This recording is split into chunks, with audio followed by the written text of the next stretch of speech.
Hello, my name is Wade Doss. I'm the Director of Engineering for the U.S. Army Corps of Engineers Huntsville Center, and I'm the Ambassador for the Huntsville Center's Federal Women's Program. Welcome to the Team Redstone 2023 Women's History Month event. I will serve as your host and MC today. As we are in a virtual environment, please take a moment now to mute your microphones and turn off your cell phones. We will now have the National Anthem performed by Ms. Juanita Kelly of the U.S. Army Corps of Engineers Huntsville Center, Contracting Directorate. Oh, say, can you see by the dawn's early light what so proudly we hailed at the twilight's last gleaming, whose broad stripes and bright stars through the perilous fight o'er the ramparts we watched were so gallantly streaming, and the rocket's red glare, the bombs bursting in air, gave proof through the night that our flag was still there. Oh, say, does that star-spangled banner yet wave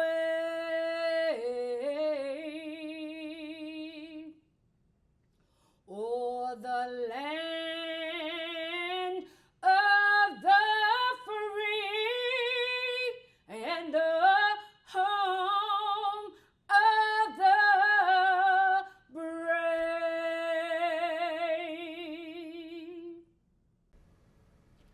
Special emphasis programs were established in the federal government to remove barriers to equal employment opportunity for groups that were traditionally not represented or subject to discrimination in the workforce. Special emphasis programs were strengthened by two executive orders that established them as an essential part of the Equal Employment Opportunity Program.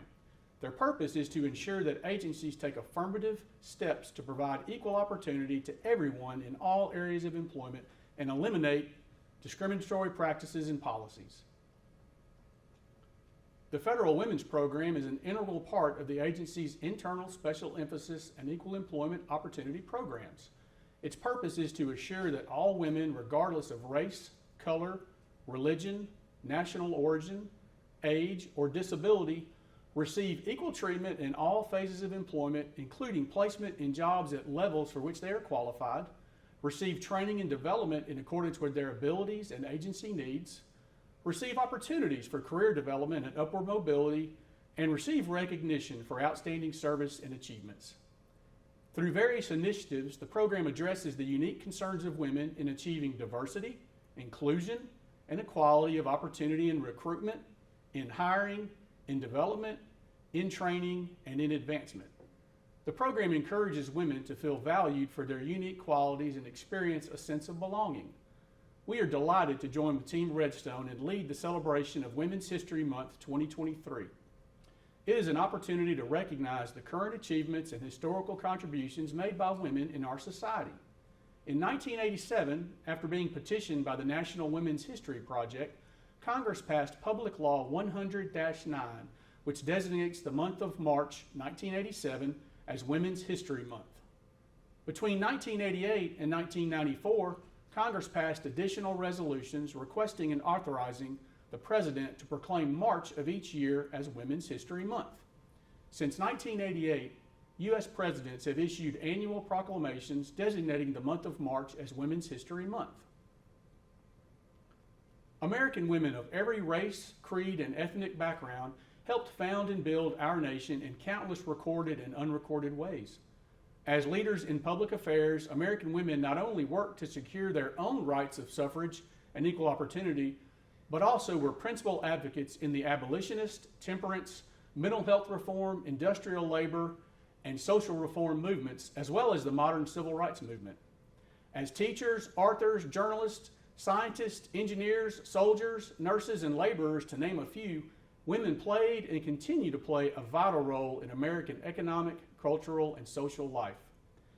In science, business, medicine, law, the arts, and the home, women have made significant contributions to the growth and development of our land. Their diverse service is among America's most precious gifts. The Federal Women's Program of Huntsville Center has planned a robust agenda for you today. Every woman has a story to tell and gifts to share with the world. So get ready. We have 3 magnificent ladies ready to tell you their stories and inspire others to chase their dreams. We are ready to celebrate Women's History Month to the fullest by bringing you the best and the brightest who are here to motivate, educate, and share their personal experiences and nuggets of wisdom. At this time, we will have a musical selection by Miss Juanita Kelly, accompanied by Mr. Alex Banks Jr. on the keyboard. They will be performing their rendition of Mariah Carey's hit song, Hero. They will be followed by remarks from our commander, Colonel Sebastian Jolie.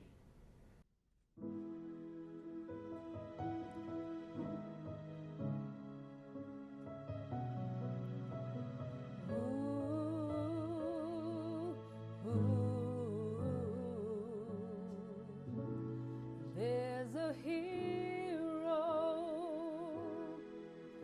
If you look inside your heart, you don't have to be afraid of what you are. There's an answer if you reach into your soul, and the sorrow that you know won't disappear.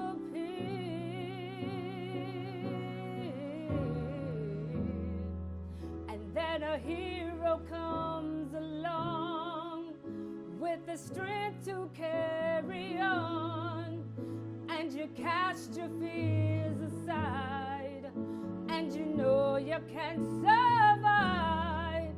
When you feel like hope is gone, look inside you and be strong, and you finally see the truth that a hero lies in you.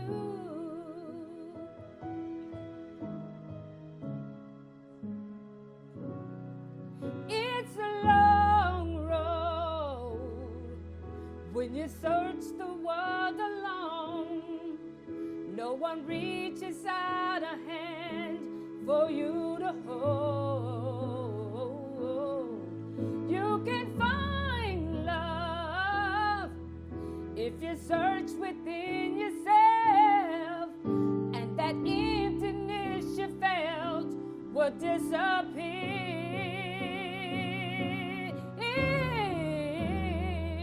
And then a hero comes along with the strength to carry on, and you cast your fears aside, and you know you can survive. So when you feel like hope is gone, look inside you and be strong, and you finally see the truth that a hero lies in you.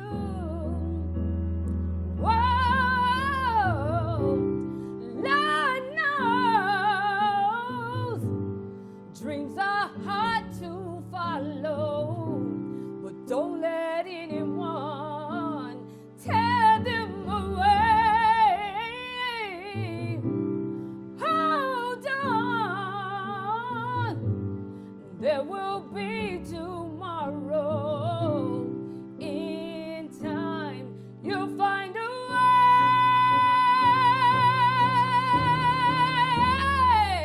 And then a hero comes along with the strength to carry on, and you cast your fears aside, and and you know you can't survive. So when you feel like hope is gone, look inside you and be strong, and you finally see the truth that a hero lies in you.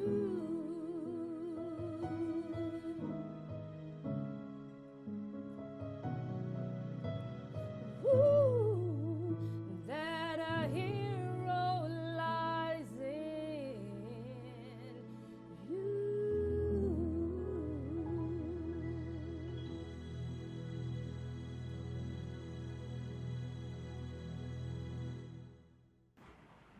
Good morning. It is my distinguished honor to host and welcome you to the 2023 Team Redstone Celebration of Women's History Month. Throughout history, extraordinary women have fought tirelessly to broaden our democracy's reach and help perfect our union. Generations of women have appealed to the values at the heart of our nation and fought to give meaning to the idea that we are all created equal. As today's women and girls reach for new heights, they stand on the shoulders of all those who came before them and carry forward their legacy of proud achievement. Today's women have reached heights their mothers and grandmothers might only have imagined. The National Women's History Alliance, which spearheaded the movement for March, being declared National Women's History Month, celebrate this year's 2023 Women's History theme, celebrating women who tell our stories. We recognize women, past and present, who have been active in all forms of media and storytelling, including print, radio, TV, stage, screens, blogs, podcasts, news, and social media.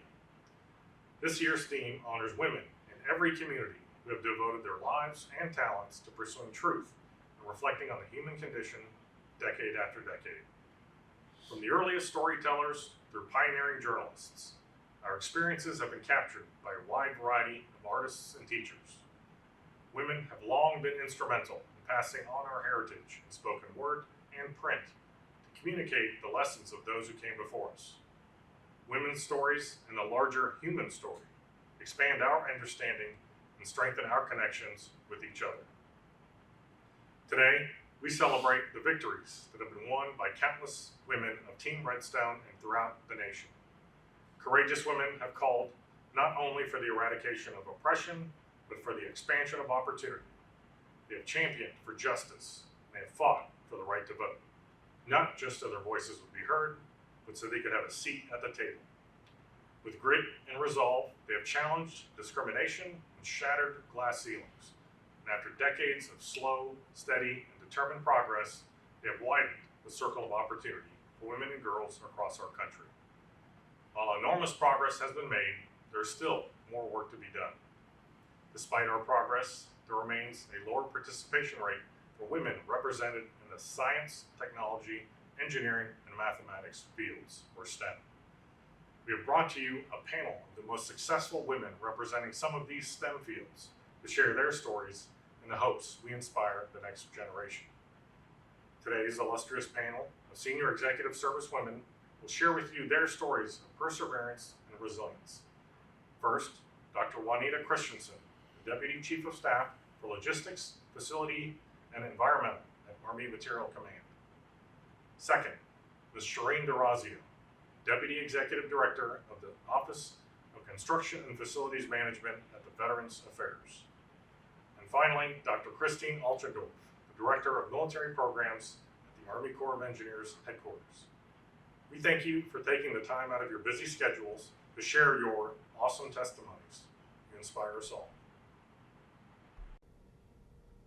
Next up are Ms. Lydia Tedeschi, Contracting Directorate, and Ms. Crystal Bennett-Eccles, Engineering Directorate. Both are members of the Commander's Special Emphasis Program Council and serve as the co-chairs of the Center's Federal Women's Program. Ms. Tedeschi will introduce our distinguished panel, and Ms. Eccles will facilitate the panel discussions. Good afternoon. The Senior Executive Service, SES, is a corps of men and women who administer public programs at the highest levels of federal government, utilizing well honed executive skills and broad perspectives of government and public service. Members of the SES serve in the key positions just below the top presidential appointees. SES members are the major link between these appointees and the rest of the federal workforce. They operate and oversee nearly every government activity in approximately 75 federal agencies. We're proud to have three members of this elite group who have made their way to the top, the highest rank for a civilian government employee. We celebrate you today.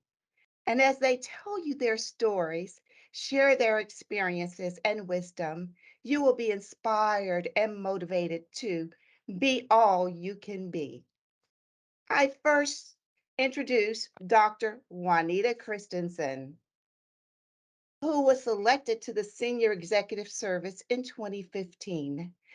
Dr. Christensen is the Deputy Chief of Staff for Logistics G4 of Facilities and Environmental at the U.S. Army Materiel Command.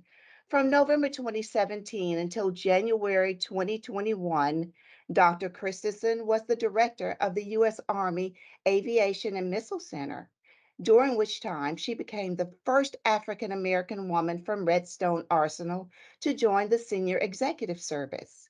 Raised in East St. Louis, Illinois, she decided to pursue a degree in engineering, enrolling at the University of Illinois Urbana-Champaign. She faced racism as a Black female in an engineering program, with one professor stating that he did not understand why she was in his class. She completed a BS degree in computer engineering from the University of Illinois in 1985 and was the first of her seven siblings to complete college. Dr. Christensen earned a Master of Science degree in Computer Resources and Information Systems Management from Webster University in 1994. And in February 2011, she completed a Doctor of Management in Organizational Leadership at the University of Phoenix School of Advanced Studies. I truly enjoy what I do as an engineer. It is a challenge every day, but the mission for defense of our country is worth it, Dr. Christensen said. She also said, I enjoy being a positive influence to the mission and to the workforce. I especially enjoy every opportunity I have to serve and mentor others, both men and women, and to see them achieve their visions and goals. To be even a small part of that is very rewarding. Dr. Christensen is married to David Christensen and has two sons and a daughter. Welcome, Dr. Juanita Christensen. Thank you, ma'am, so much for that introduction. Thank you. Next, introducing Miss Sherene Dorazio, who was selected to the Senior Executive Service in 2022. Ms. Dorazio is the Deputy Executive Director of the Office of Construction and Facilities Management at the Department of Veterans Affairs. Prior to this appointment, Mr. Razio was hired in December 2019 as the MCOM G4 Facilities and Logistics Deputy Director and served for 3 years. In 1998, Mr. Razio started her civil service career with the U.S. Army Corps of Engineers, wSES, Huntsville Center. While enrolled at the University of Alabama in Huntsville, she joined the Huntsville Center as a GS3 student employee. And from there, she became a co op student and a DA intern with the Huntsville Center before joining the Army as a civilian engineer after graduating from UA Huntsville in 2001. She later served as the Chief of Medical Facility Repair and Operations in the Medical Division at the USACE in Huntsville Center. In 2010, Ms. Dorazio transferred to the office of the Assistant Chief of Staff for Facilities, U.S. Army Surgeon General and Medical Command Headquarters, where she led several major medical facility programs prior to being promoted to Deputy Director of Facilities Engineering.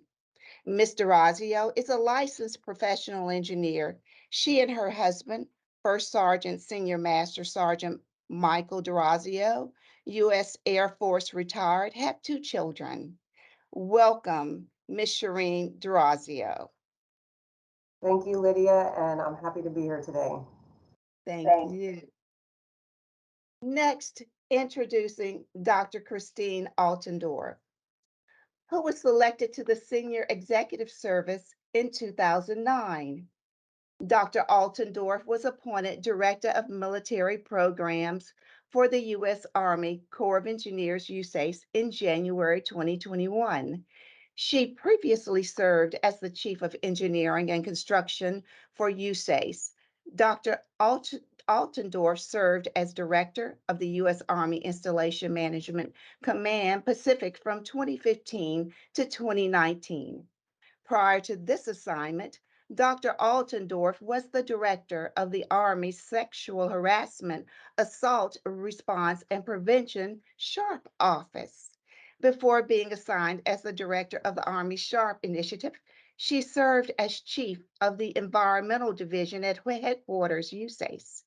Dr. Altendorf served as the Director of Joint Programs, Integration Office, Headquarters, U.S. Forces, Afghanistan in Kabul from July 2011 through January 2012. Prior to her work in Afghanistan, she was the Programs Director for USACE South Pacific Division in San Francisco. Dr. Altendorf began her federal career in April 1994 as a civil engineer with the U.S. Army Corps of Engineers, Tulsa District, and she holds a PhD, MS, and BS degrees in civil engineering from Oklahoma State University. She is married to L.J. Johnson. Welcome, Dr. Christine Altendorf. Thank you very much, and I'm very happy to be here today. Thank you all very much for being here today. And I will now turn the program over to my co-chair and the facilitator for the program, Crystal Eccles. Crystal? Thank you, Lydia. I'm honored to be the facilitator for today's panel discussion. Although I'll be directing each question to a specific panelist, I encourage our panel members to engage with one another and share any additional comments or input you may want to add on any of the questions we discussed today.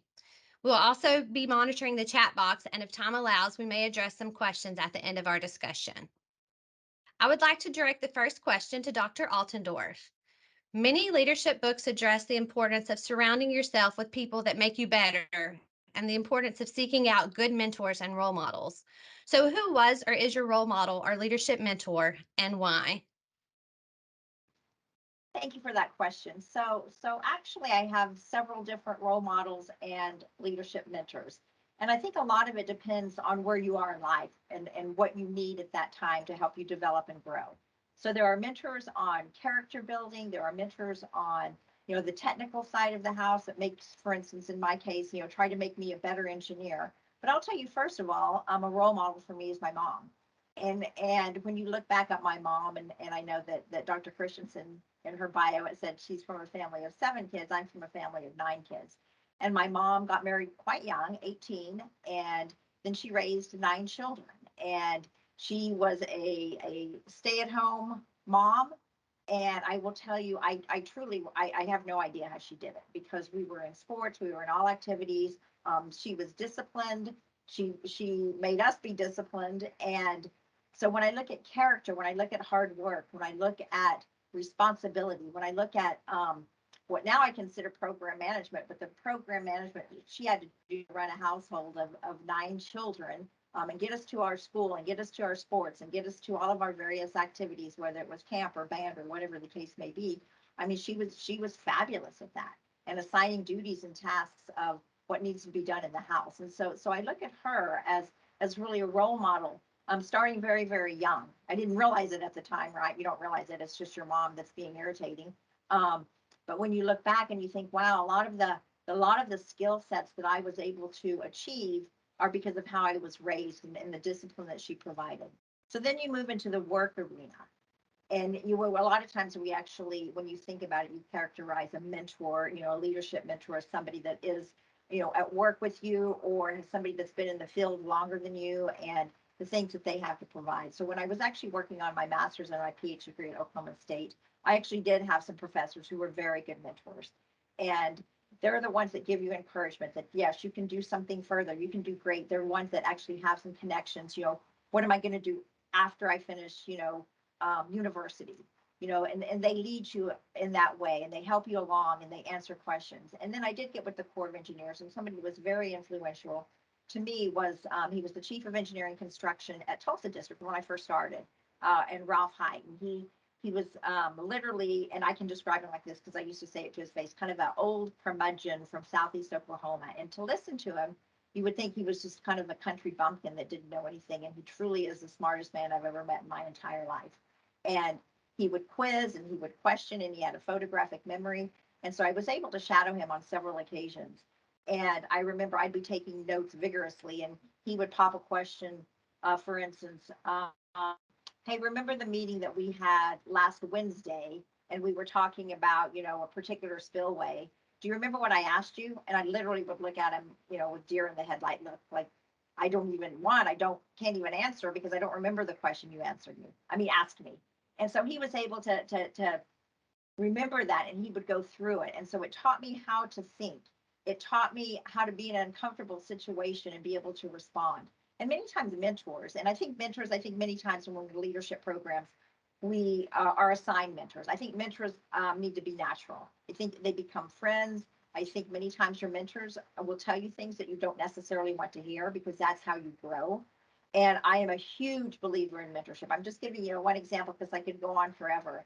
But I've had mentors throughout my entire career. I have them now, and they are outside of the government. I also have peers who are mentors. We bounce ideas and concepts and frustrations off of each other. And even though they're peers in the wSES cadre, we are mentors to one another. So huge, huge believer in mentorship. It is about relationships. It's about guidance. It's about friendship. Thanks. Thank you so much. It sounds like you had some awesome mentors, and I love how you talked about you don't ever quit having mentors. It's not that you get to the SES level and you're done. You're still growing and learning, so that's awesome. Thank you so much. I would like to direct the next question to Ms. Dorazio. Being a senior leader within an organization is a huge responsibility, and we know that you have to make decisions with the big picture in mind. Sometimes what is best for the organization as a whole may not meet the desires of the individual organizational components or personnel. So how do you deal with resistance when you are leading the workforce? So I have definitely dealt with resistance in leading the workforce, and I start by listening, talk with my team at Echelon to understand what is causing the resistance. When I can understand that, I really am a teacher and try to explain to people, what the mission is, how they fit into it. Usually when there's a resistance, there's change, and that's what's being resisted. New policy, new structure, whatever that is. So I really just try to work and understand it, and then get buy-in, if you will, but really an understanding and getting them to understand how they're influencing. There's some pretty major changes I've led organizations through, one of which was when I was at the Medical Command. The DoD was merging the 3 service medical commands into the Defense Health Agency. And so I had a lot of fear of my staff were afraid, what is my job? And they also were very passionate about their program. So am I going to be doing this? So what I did was I put them in work groups to build the new programs in the Defense Health Agency. So that gave them a voice and building that new structure.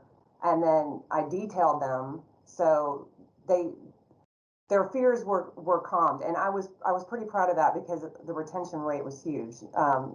There's a lot of opportunities in San Antonio for engineers, and I kept my team together and transferred them over to the Defense Health Agency. And another thing I did was Installation Management Command had direct connective tissue to Headquarters Army. And then we became a subordinate command under AMC. And my team there wasn't used to going through from a 3-star headquarters to a 4-star headquarters, as Dr. Christensen knows.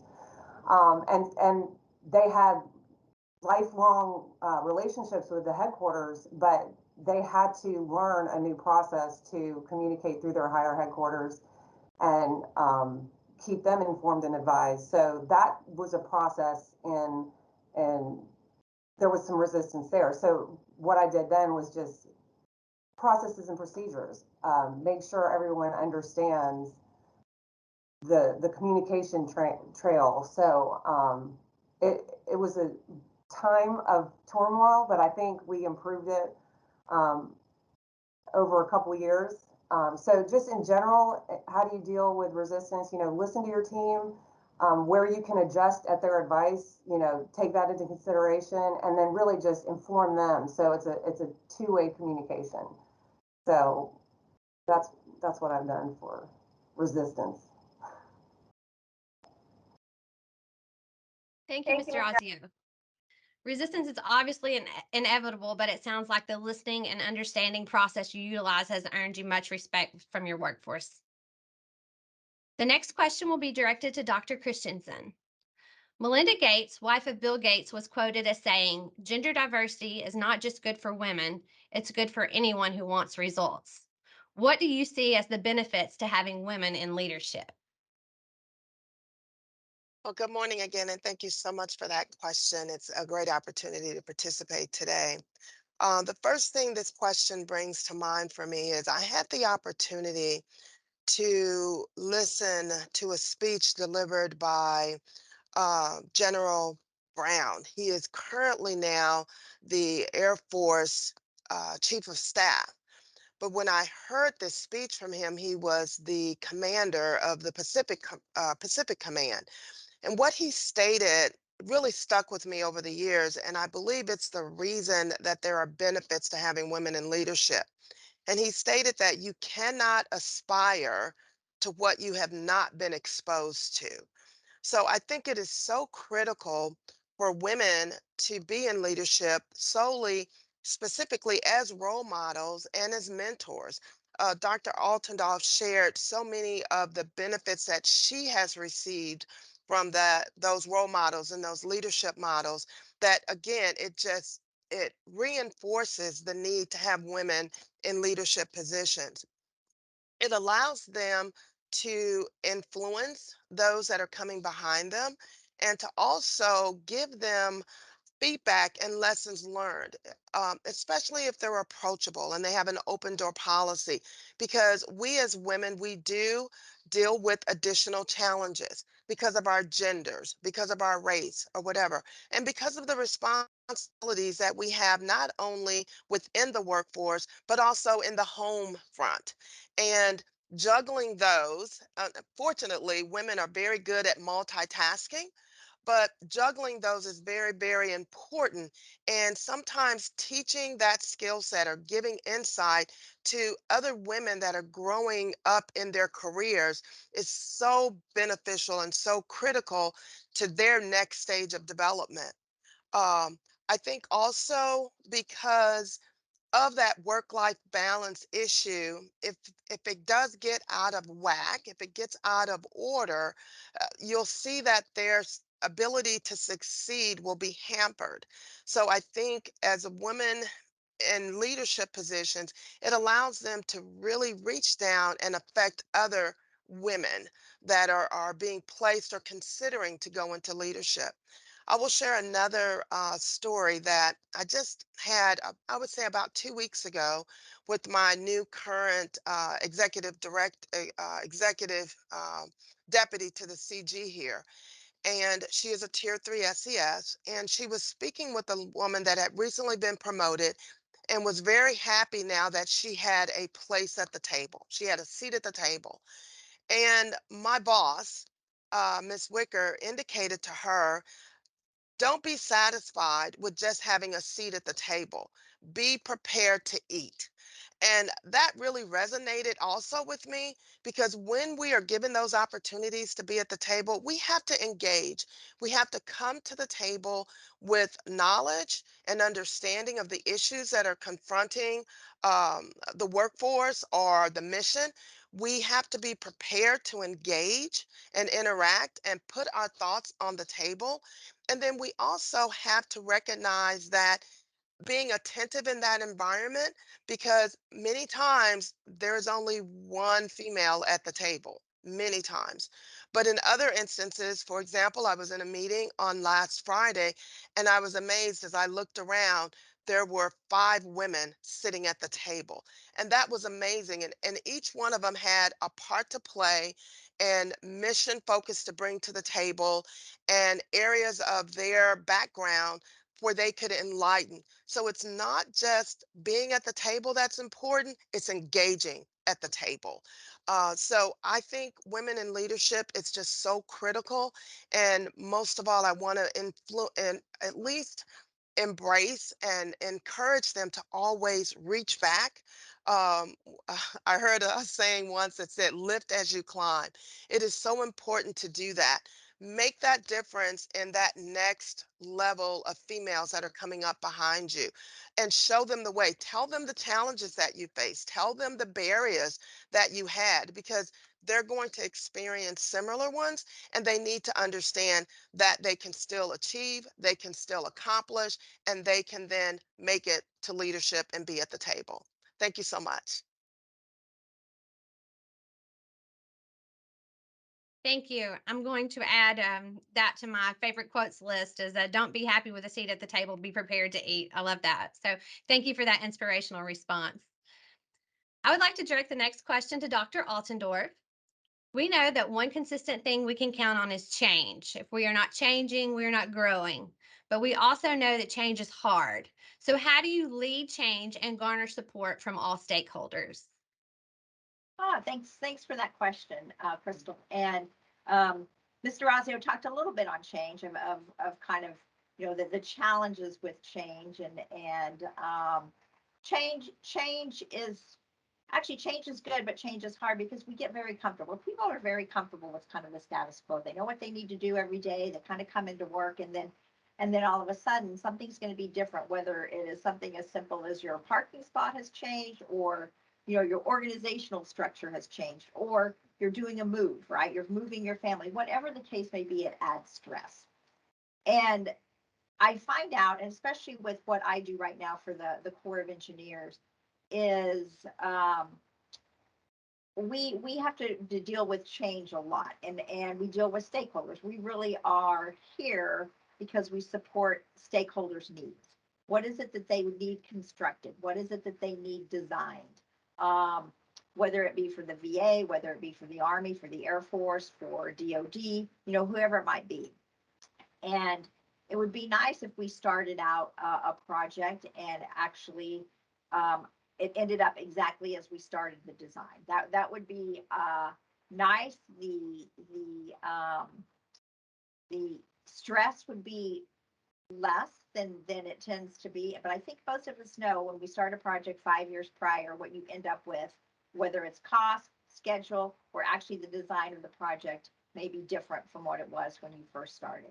So how do you make sure that that is coordinated? How do you make sure that is shared? And so you have your stakeholder on the entire time. So part of that is 2 things. And it doesn't matter if you're an introvert or an extrovert or whatever the case may be, it is about relationships and communication. And so first of all, you've got to know who are your stakeholders. In my case, I've got a lot of stakeholders. I've got a lot of people that we do work for, but I also have stakeholders internal to the Corps of Engineers. I have stakeholders with folks at Huntsville. I have stakeholders within the Army. I actually consider my staff as a stakeholder. They are a stakeholder in the outcome of a project. So what is it that they are struggling with? What is it that I need to work with the internal staff on?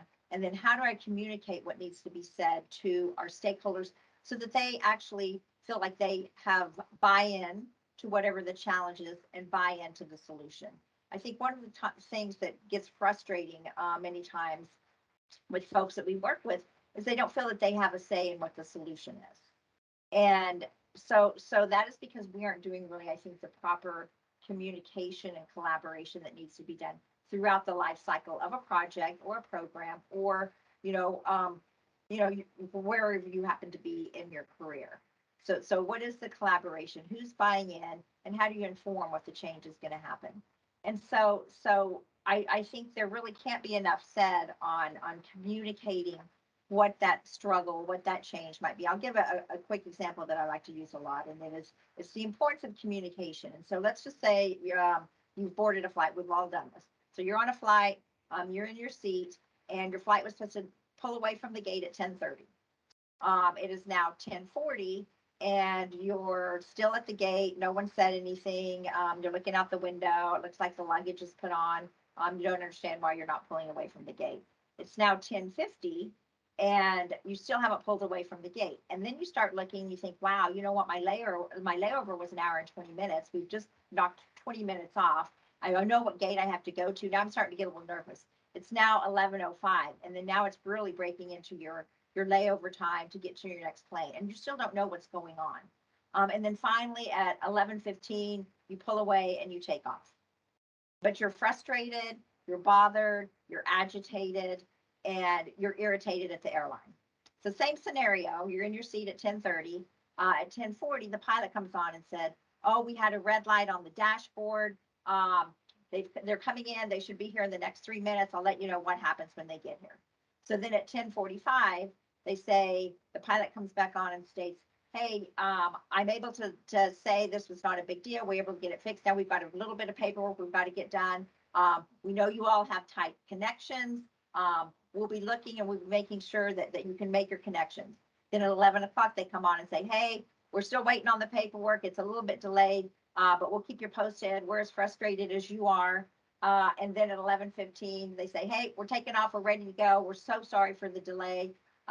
So the same scenario, you yourself actually did not make that process go one way or the other better. But the fact that you were informed, and it felt like that the person that was taking care of you cared about you, cared about your situation, and had empathy with your situation. I think that is so important at all levels of working with our stakeholders. So I think it's having empathy, communicating regularly. And that poor pilot, he didn't make things go any faster, whether he told you anything or not. But he just was able to soothe and make sure that you had buy-in and understood the situation, so then you can prepare how to handle it after the fact. So I like to give that example, but relationships and communication are everything, and getting buy-in from your stakeholders throughout the entire process, and not just when a certain situation occurs.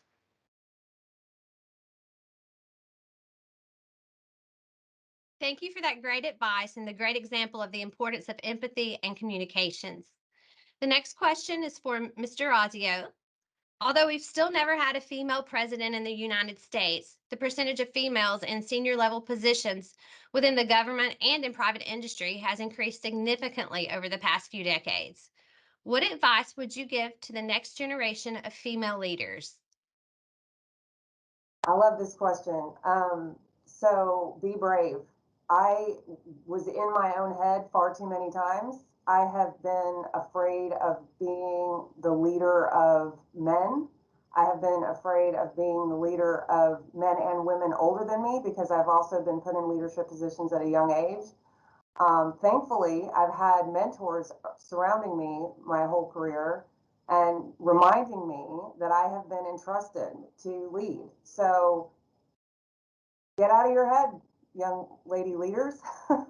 You've been entrusted to lead. So do that. And you've been put in that position, whether it's a supervisor or a leader of programs or whatever it is, you've been entrusted to lead. So take that seriously. And then, if you're looking at career progression, take some chances, take some risks. Go after that job. One of the things that men do much better than women is go for big jobs a lot sooner than women will. You know, women tend to need to master something before they'll take that next chance. You know, you can learn a little bit on the job, so take that chance and then seek opportunities. You know, I have taken some big moves geographically. Thankfully, my husband has really supported me. I know not everybody has that capability. There are opportunities in your geographical area, especially now that we have all this remote work. There's even a larger net you can cast that way. So seek those opportunities, develop yourself continually, keep learning. Even in the SES Corps, I mean, honestly, when you get into the SES Corps, your training opportunities expand. I mean, it's unbelievable. So always develop yourself and then take care of yourself. You know, you can't pour out, and that's what we're required to do if you can't take a moment for yourself. So do that and build that environment to maintain connectivity with your team. I mean, the higher up you get, the more your team is. So how do you make that environment to feel where people can come to you? I think that can make you a better leader and more informed leader, and it makes your team feel heard. So communicate up and down and balance your work life and family life, or whatever it is that you enjoy in your hobby. So work smarter and not harder, and you'll rise above. So thank you. Thank you, Mr. Orazio. I feel like you were talking to me there because I'm always like, oh, I need to master this before I go on to the next thing. So definitely I'll have to incorporate some more risk taking into my career progression. Thank you for that. And our final question will be directed to Dr. Christensen. When I began working at wSES, I had a mentor that told me stories about being the only female engineer in her college courses and even in her office when she began her career. And we heard similar experiences you had in the introduction that Miss Lydia presented. However, last week I saw a statistic that indicated women now make up over 40% of the STEM workforce. And while that overall gap is closing, when looking at specific professions such as engineering, women still make up less than 20% of that workforce. Mr. Orazio just provided advice to the next generation of female leaders, but more specifically, what advice would you give to women entering a STEM profession? Oh, I think that's a great question, especially after the question you posed to Mr. Razio. I think my biggest advice to them, and it's funny because I believe Sherene stole my thunder, uh, was to actually say take risk. Because the bottom line is when you are entering into what's still considered a male dominant career field, you're going to have to take risk.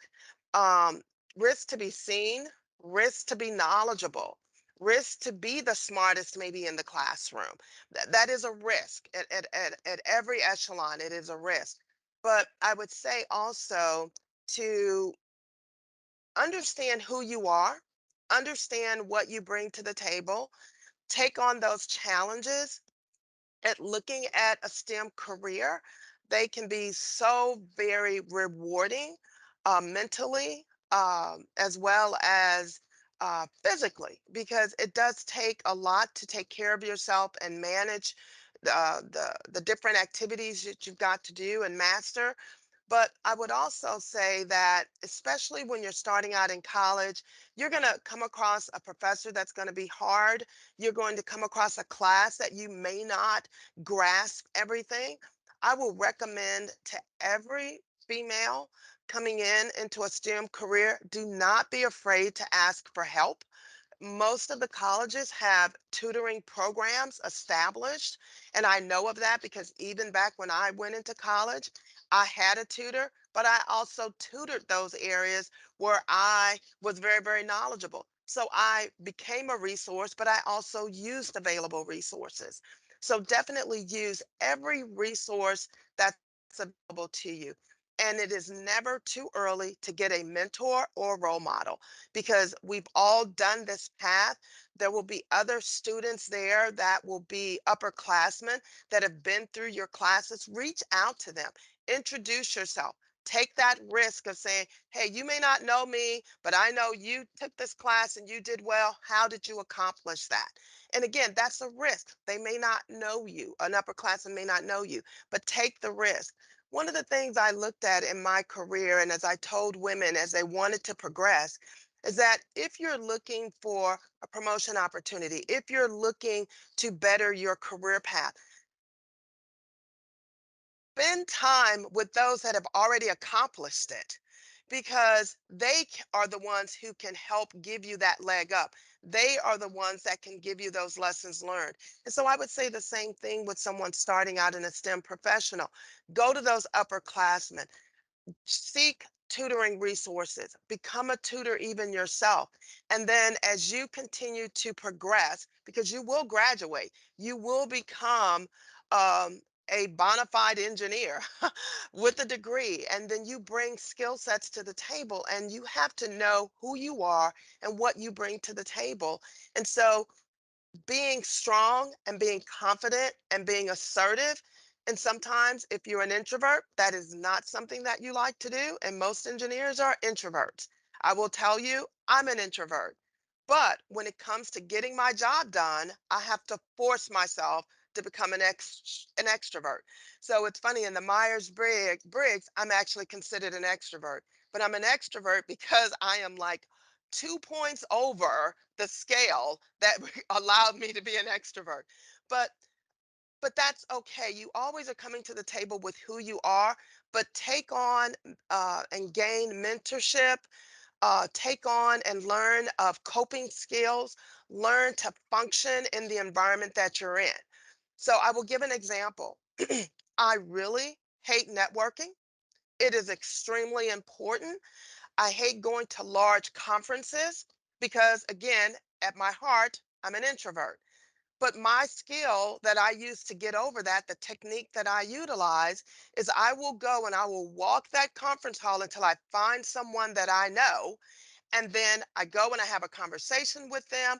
I become comfortable in the environment, and then I'm free now. And then I can go and I'll talk to anybody at that point. I'm set to go. So as a STEM professional, sometimes we are more introverts, but find ways to kickstart yourself. Find ways to jump over that barrier and then be successful. And again, you never get rid of that, but learn how to cope around it. So that would be my recommendation for STEM professionals.